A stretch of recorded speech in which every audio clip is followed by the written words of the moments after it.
Hey everybody, here's another look at my 125-gallon native tank. Right now we're just chock full of minnows. We've got a bunch of them in there, but I set the minnow trap back out the last time we collected it, and I forgot all about it yesterday. I was doing a bunch of other stuff, and by the time I remembered I'd set it out, it was after dark.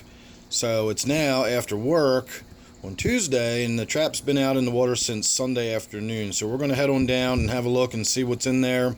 So sit tight, and I'll see you down at the stream.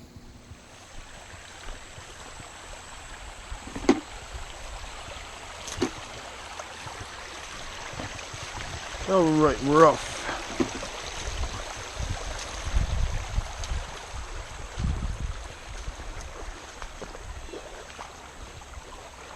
Once again, there's just a ton of little minnows swimming around in there.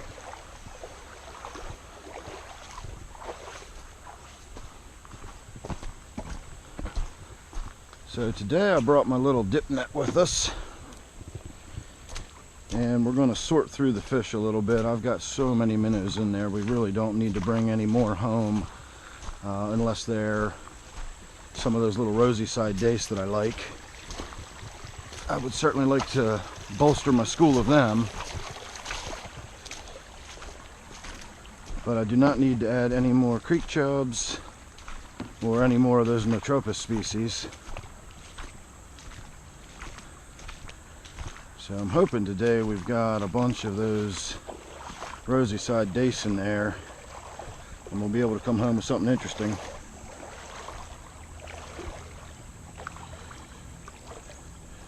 Oh, there sure are some big creek chubs down in there. They're probably big enough that I could catch them on hook and line.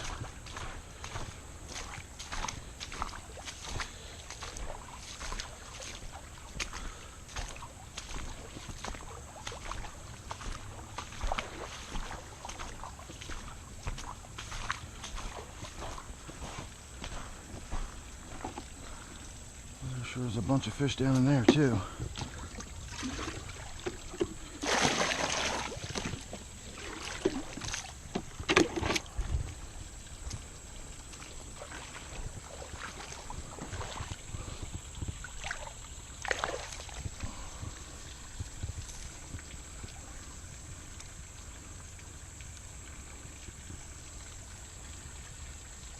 It's interesting.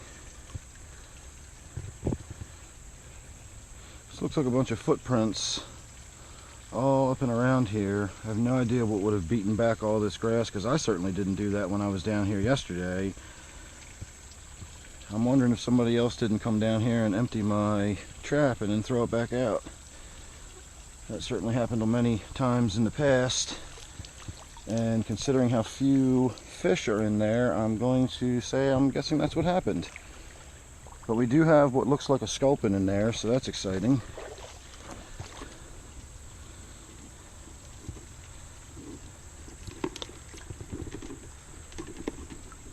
A couple more crayfish, we might as well take them with us, and now that the bait is gone, we'll go ahead and take the trap one out of here with us today too. And that's so few fish, I'm just going to go ahead and take them home. But if you look right here, see this flat one with the fat head and the sort of mottled markings on its body? I think that one's the sculpin. I think that big wide sort of fat head is what gives it away as a sculpin. Oh, there's two of them in there. I didn't even realize we got a second smaller one right there. So alright, it wasn't a huge score, but it was something. Hopefully somebody got some good use out of all those minnows they got, because I'm sure this thing was loaded up with them after 2 days of being there. I'm actually okay with that. I was actually feeling a little guilty this morning when I remembered it was out there. All I could think about was, you know, those poor minnows having to spend a couple days inside a little cage like this. Probably wasn't very much fun. Although I seriously doubt minnows have any understanding of the concept of fun. But you know what I mean. It just still seems wrong to have minnows stuck in a little cage for days at a time. So if somebody else was able to get some use out of them, use them for bait on fishing or something, I don't care. We'll be able to come back here and get some more at some point. I already said we had too many to begin with. So the next task will be to collect specifically some of those rosy side dace. And I think the next time we're going to try that will be with my net, and we'll go down on the other side of the little tunnel down here where the water's deeper, where I normally go, and we'll see if we can't just scoop some of the rosy side dace out of there with my net. So I'm going to call this section good, and I will see you all back in the fish room.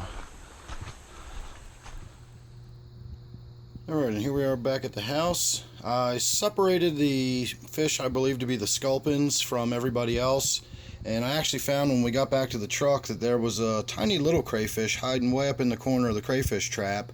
And fortunately I noticed him before I just threw the trap in the back of the truck, because it's going to be really hot in there by this afternoon. It's already about 90 degrees outside, so I would imagine a crayfish in the back of a trap in my truck would be pretty gross by tomorrow when I go get in my truck again. So I'm glad I caught that.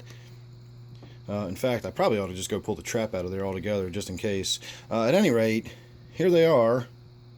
I was hoping we'd get a little better look at them. All you're really getting is some silhouette or some profile there. Their colors have really washed out. There's a pretty good look at one of them. So if you know whether that's a sculpin or a log perch or a darter, there's all sorts of little fish that live around here that I'm not really that familiar with. I see them all the time, but I just don't know what they are. Now that one over there looks like it's got 3 distinct segments to its dorsal fin. But perhaps it's just torn, because this one here in front of us looks like it only has 2 segments to its dorsal fin. Interesting. At any rate, they're just about finishing up with their salt bath now. I'm doing my usual, just a quick 15-minute bath in sodium chloride. I'm not using the marine salts. I'm just using regular old table salt, or aquarium salt if you will. And in just a few more minutes we're going to go over to the tank and we're going to pour them in and see how they do.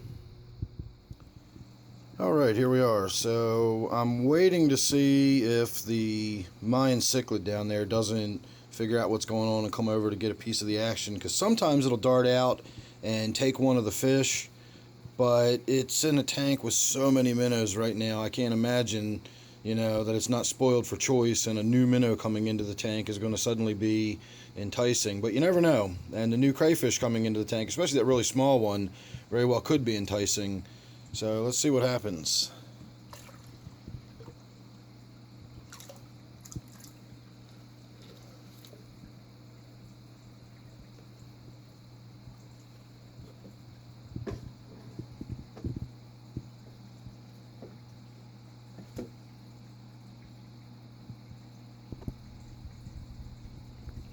Well, he's definitely checking out what's going on.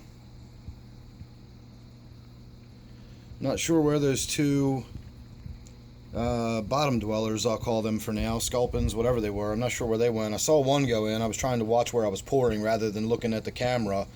I thought it was probably a little more important to pay attention to what I was actually doing rather than what was coming out on video. So it kind of, out of the corner of my eye, speaking of the devil, there's one right there. I saw his little head pop out. So I think that's what the Mayan cichlid was going down to investigate a few moments ago. Not a crayfish at all, but that little sculpin or whatever that is. Again, I'm guessing that's a sculpin because of that big fat toad looking head on it. I think the darters are a little sleeker, a little more pointy up front. Well, that Mayan cichlid is right there checking it out again, so I'm not sure what's going to happen and how long it's going to last. Doesn't seem that interested. It seems more curious than hungry. So I've put fish like that in the tank before. They never seem to last very long. I've always assumed it was the crayfish getting to them. So I'm kind of going to assume the same thing here. There's another one. He's just moved onto that rock in the back of the tank.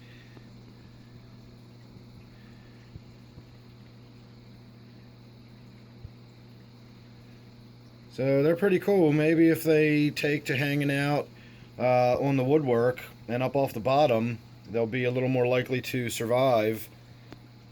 But we'll just have to wait and see. Time will tell. So go ahead and make sure you're subscribed. That way you won't miss anything I got coming up on this tank or any of my others. Don't really have any plans immediately for anything going on at the moment, but you never know, so make sure you're subscribed and you won't miss any of it. This is my native tank, don't forget. Thanks again for watching. See you real soon in the next one.